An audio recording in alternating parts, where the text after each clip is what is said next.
다음으로 새벽기도 시작하겠습니다. 하나님 아버지 감사합니다.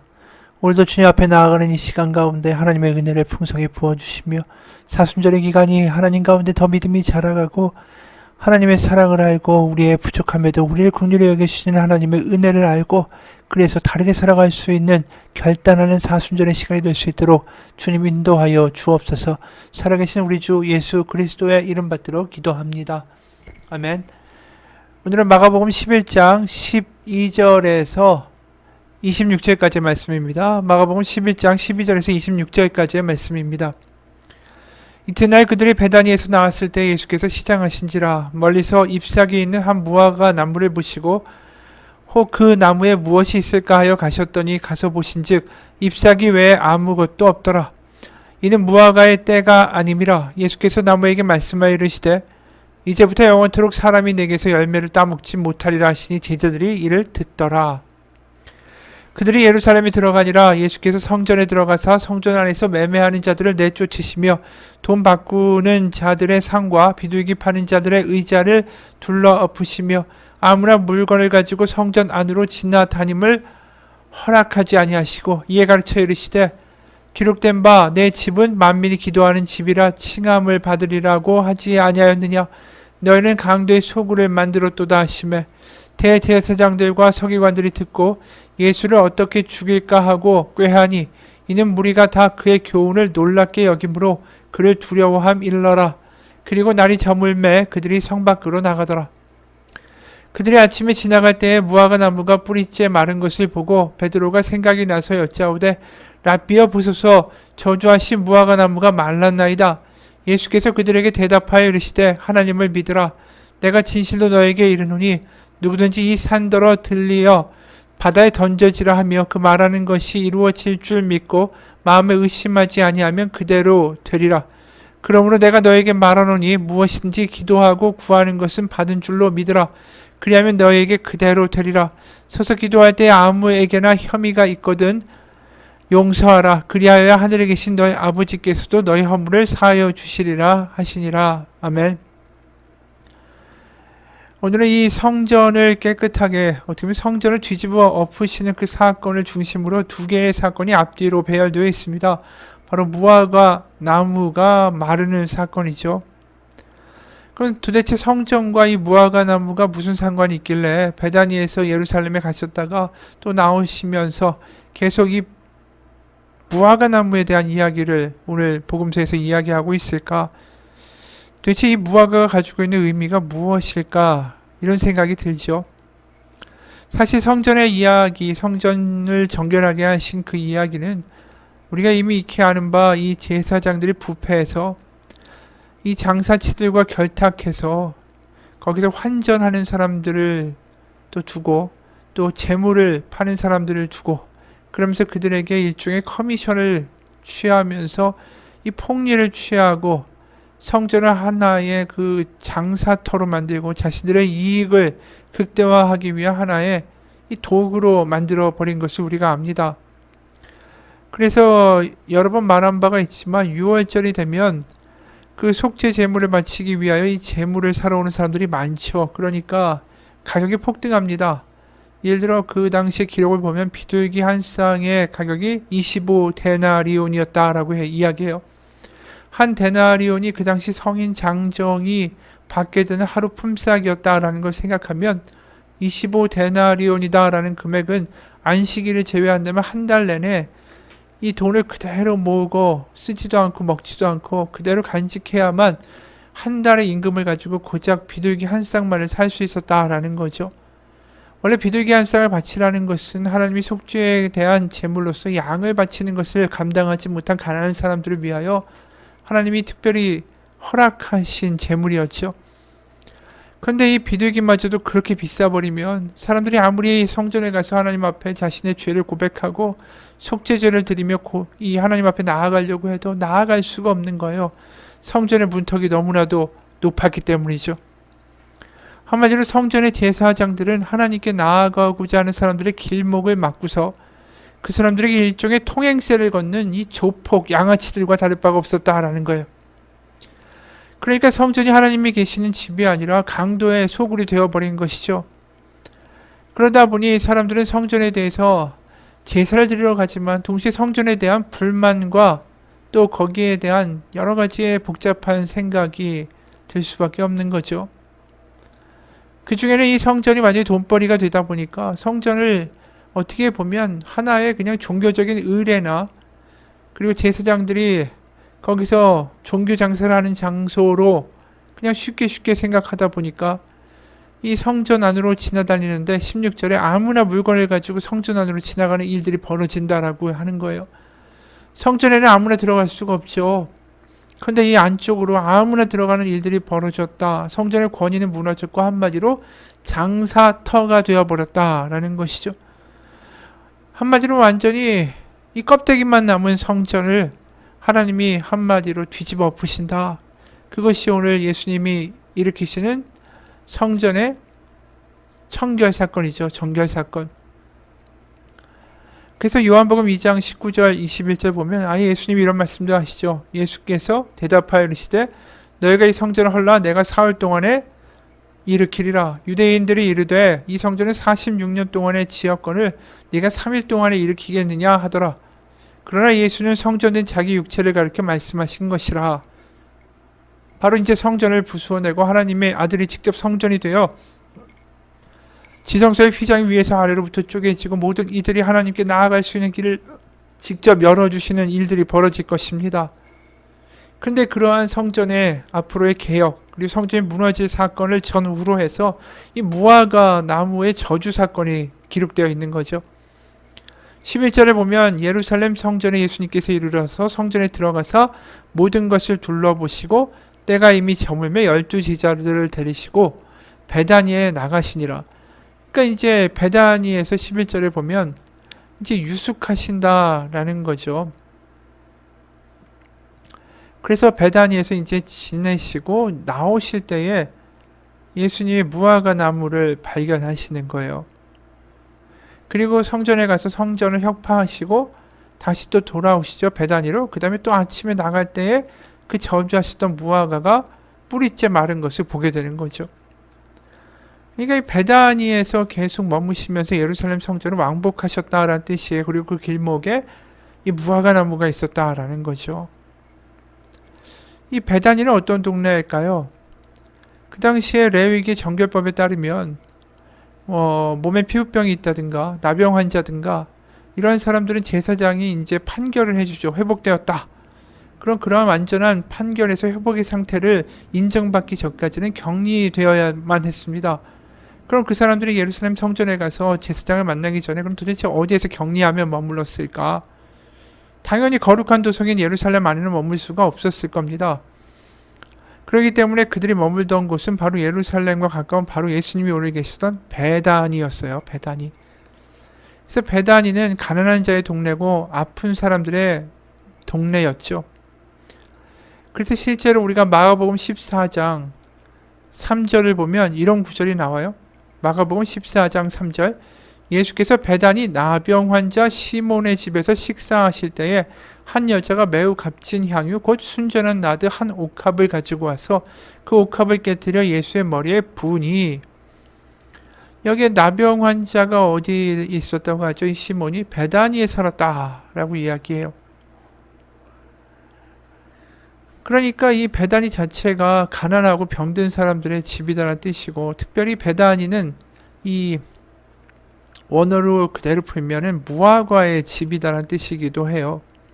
그래서 무화과 나무가 많았죠. 그래서 예수님이 예루살렘으로 왔다 갔다 하시면서 계속해서 무화과 나무를 보시게 된 거예요. 근데 이 모든 제가 지금 말씀드린 이런 배경들이 12절에 다 함축되어 있죠. 12절의 이튿날 그들이 베다니에서 나왔을 때에 예수께서 시장하시니라. 이 이야기가 다 보여주는 거예요.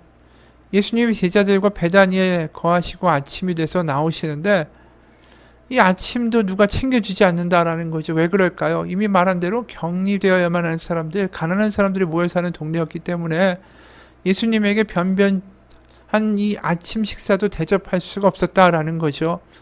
그리고 아까 말한 대로 그 글자 그대로 이 무화과의 집이다라는 뜻 그대로 무화과 나무가 이제 눈에 밟히신 거죠.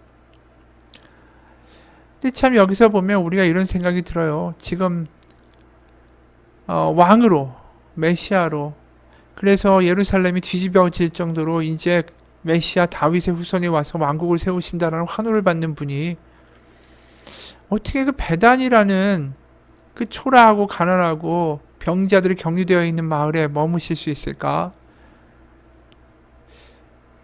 그리고 어떻게 거기서 유숙을 하시면서 아침도 줄 수 없는 곳에 계시면서 그렇게 예루살렘을 왔다 갔다 하실까?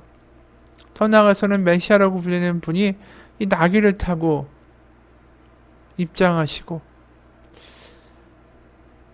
우리가 사실은 여기서 굉장히 놀라운 사실을 발견하죠. 예수님이 이제 십자가에 못 박혀 죽으실 거예요. 근데 바로 십자가에 죽으시기 전에 예수님을 가장 많이 보고 예수님이 가장 가까이 해주신 사람들이 누굴까라는 거예요. 그게 베다니 사람들이다라는 거죠. 그게 놀라운 거예요. 지금 왜냐하면 세상은 야 다윗의 후손이다. 이제 왕이다.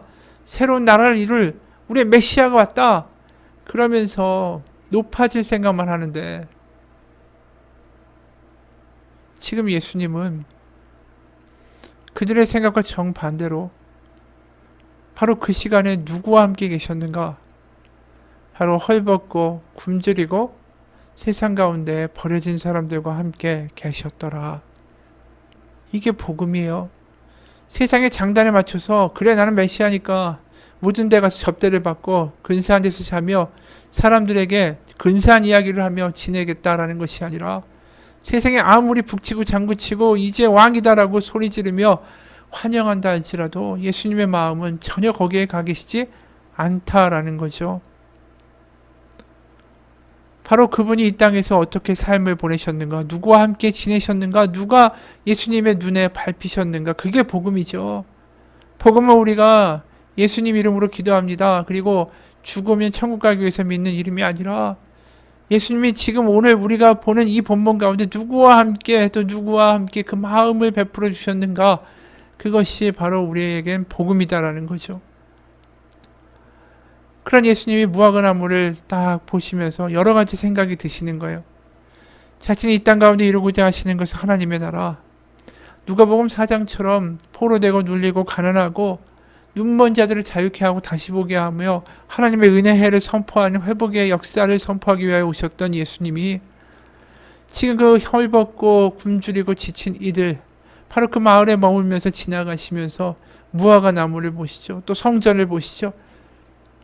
그러면서 지금 망가져 있는 이 이스라엘과 이스라엘의 위정자, 지도자들, 종교 지도자들의 그러한 세태를 보시면서 마음이 답답하신 거죠. 13절에 멀리서 잎사귀 있는 한 무화과 나무를 보시고 혹 그 나무에 무엇이 있을까 하여 가셨더니 가서 보신즉 잎사귀 외에 아무것도 없더라. 이는 무화과의 때가 아님이라. 여기서 무화과는 무엇을 가리킬까요? 바로 이스라엘, 특히 이스라엘의 성전을 가리키는 거예요. 왜 그런 이야기를 하냐면 여기 보면 특히 그 나무가 잎사귀가 무성했다고 해요. 근데 열매는 없더라는 거죠. 그러면서 무화과의 때가 아니다. 그 무화과 때가 아니니까 열매를 맺지 못하는 것이 당연한 것이 아닐까라고 생각할 수 있는데 여기에선 좀 그 당시 지리적인 지식이 필요합니다. 여기 이제 무화과는 두 가지가 있어요. 조생종 무화과가 있고 그 제대로 때에 맞추어 열리는 무화과가 있습니다. 그러니까 여기 무화과 때가 아니다라는 건 지금은 조생종의 무화과만이 열릴 때라는 거죠. 빨리 자라고 빨리 열매 맺는 그런 무화과 나무의 종류라는 거예요. 그래서 이제 지금 보시고 이 나뭇잎이 무성하니까 열매가 있지 않을까 기대하신 건지 조생종 나무, 바로 빠게라고 불리우는 조생종 무화과 나무를 기대하신 거예요. 근데 가보니까 이 조생종 무화과 나무 열매가 안 맺힌 거죠. 근데 특히 이 조생종 무화과 나무는 어떤 거였냐면 조생종이다 보니까 맛이 아무래도 달지 못하죠. 게다가 일찍 열매를 맺으면 어떤 일이 일어나냐면 그 당시에 춘 공기가 오고 먹을 게 없는 그런 시기 가운데 그래도 조생종 무화과라도 있으면 이 가난하고 나그네들이 그걸 따먹고 연명할 수 있는 근근히 지낼 수 있는 그게 중요한 식량의 역할을 또 하게 된다라는 거죠.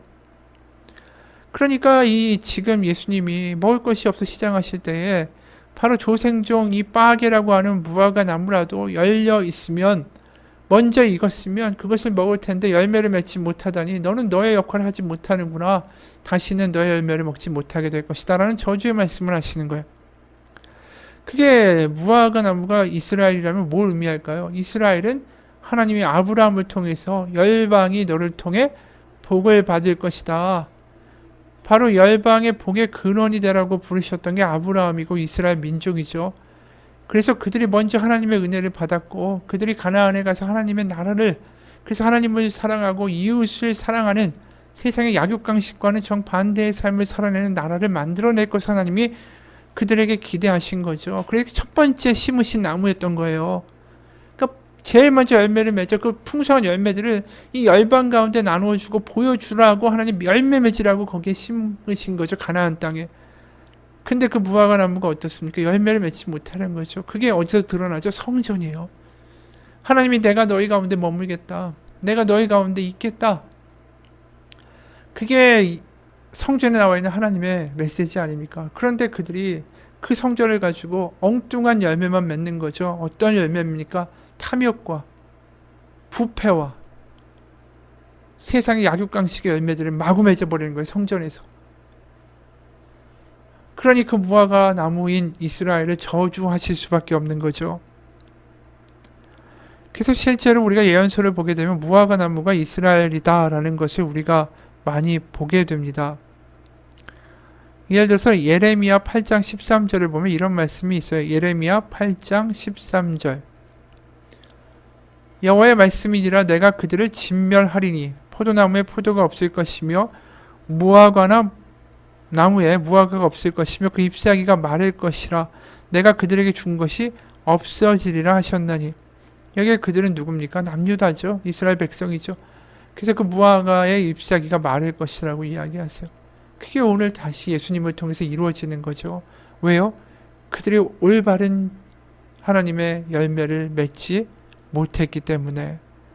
그들을 통하여 열방을 구원하기를 원하셨는데 그들은 극상품의 포도가 아니라 쓰디쓴 들포도와 같은 그런 열매를 맺어버린 것이죠. 그 이사야 6장에 나와 있는 포도원의 노래에도 똑같이 반복되는 내용 아닙니까? 바로 지금 그 모습을, 그 한탄을 예수님은 보여주고 계신 거예요. 그래서 지금 어떻게 하시는 겁니까? 바로 그 당시에 하나님 앞에 나아가고 싶어도 나아가지 못하고 세상 가운데 격리되고 버려진 바로 그 불쌍한 백성들을 가지고 하나님은 다시 하나님의 일을 시작하시는 거죠. 하나님의 나라를 이스라엘 백성이 아닌 하나님의 손으로 직접 열어가시는 역사를 지금 행하고 계신 거죠. 그게 십자가고 그게 바로 베다니에 머무시는 예수님의 모습이죠.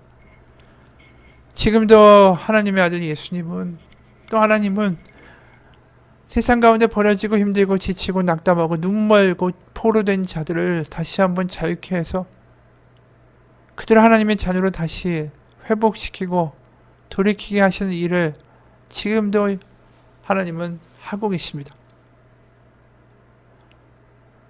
그리고 그들 가운데 항상 소망이 있는 것은 하나님이 그 일을 지금도 멈추지 않으시고 예수님이 하나님의 아들로 오셔서 하신 중요한 일이 바로 그 일이었다라는 거예요. 우리가 그러기 때문에 하나님 가운데에 소망이 있습니다. 오늘 베다니에서 예수님이 누구와 함께 지내셨는가? 정말 힘들고 지친 이들과 함께 지내셨지. 왕이라고 해서 세상이 막 떠받들고 환대하고 그들의 접대를 받는 그러한 가운데 머물지 않으셨다라는 것을 기억할 필요가 있어요. 예수님 지금도 세상 가운데 환영받지 못하고 세상 가운데 조용히 저 구석에 있는 이들이 눈에 밟히십니다. 우리의 삶이 화려하지 못할지라도 하나님은 우리에 대한 눈길을 멈추지 않으신다라는 거죠. 그리고 우리를 통하여 하나님의 나라를 이루어 가기를 원하세요. 지금도 어느 교회는 큰 성전을 짓고 거기서 부자인 사람들끼리 모여서 한 자리씩 하는 사람들끼리 예배하고 어떻게 보면 유유상종의 문화를 보여주는 교회의 모습이 되었는지도 모릅니다. 하지만 하나님은 그런 사람들과 달리 저 구석에서 보이지 않고 혼자 눈물 흘리면서 하나님하고 아버지라고 부르는 그 이들을 더 하나님은 마음에 품고 계실지도 모릅니다. 우리가 믿는 것은 종교가 아닙니다. 하나님의 마음을 경험하는 거고 하나님의 마음을 아는 하나님의 자녀로서 감격하고 기쁘게 살아가는 것이 우리가 믿는 믿음의 올바른 길입니다. 지금도 주님은 우리를 향하여 그 손을 내밀고 계십니다. 오늘 우리가 보면서 예수님이 누구와 함께 그래도 십자가에서 못 박히기 전에 보내셨는가? 예수님의 그 복음, 바로 우리의 하나님이 어떠한 분이신가를 보여주시는 그 복음을 경험하면서 살아갔으면 좋겠어요. 종교적인 의식이 중요한 게 아니고 우리가 하나님 앞에 그 사랑의 깊이를 알고 반응할 수 있는 사람이 되면 우리의 삶을 통하여 하나님은 놀라운 일들을 이루어 가실 거라고 믿습니다. 같이 기도하겠습니다. 하나님, 종교적인 허식이 중요한 게 아닙니다. 근사한 예배의 모습 자체가 중요한 게 아닙니다. 예수님은 근사한 제사와 엄청난 양의 제물이 바쳐지는 성전을 거짓이라고 말씀하셨습니다. 진정한 예배는 우리의 마음으로 드리는 것입니다. 지금도 힘들고 지친 이들을 향하여 그래서 그 고통 가운데도 아버지라고 부르며 하나님을 기억하고 의지하며 나아가는 백성들을 그들의 마음을 하나님 예배로 받아주십니다. 우리의 예배는 바로 그곳에 있습니다. 우리의 상한 심령이 하나님께서 받으시는 온전한 제사가 될 거라고 믿습니다. 하나님 앞에 매번 예배에 나아가며 하나님 앞에 겸손한 자로 하나님의 은혜를 구하는 자로 하나님의 사랑에 감격하는 자로 온전하게 예배하며 믿으며 살아갈 수 있는 우리의 삶이 되게 도와주옵소서. 예수님 이름 받들어 기도합니다. 아멘.